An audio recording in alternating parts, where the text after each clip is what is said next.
Bersama. Ini dengan Bang siapa Bang? Akbar. Bang Akbar. Bang Akbar udah berapa lama Bang jadi admin di UD Rizki Bersama ini? Lebih kurang 2 bulan. 2 bulan ya. Itu kegiatannya hari-harinya apa aja Bang? Paling membuat bun, mengambil barang di kontainer, sama terima orderan. Berarti itu abang yang dulu semua ya? Nah, itu nggak cuman itu kayaknya memang jadi apa namanya pusat dari UD Rizki Bersama ini di situ ya, apa yang jadi nyatat orderannya gitu ya, keluarin duitnya.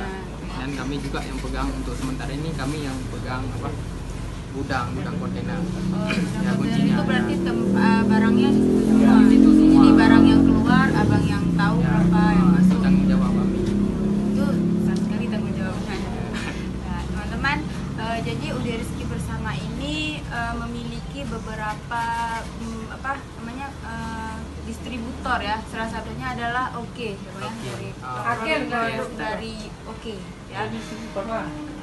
Dan teman-teman jika ingin menjadi reseller atau pelanggan biasa bisa langsung datang ke UD Rizki Bersama, atau teman-teman bisa melihat informasi lebih lengkapnya lagi tentang produk-produk yang ada di UD Rizki Bersama di website kami di rizkibersama.com. Oke, terima kasih.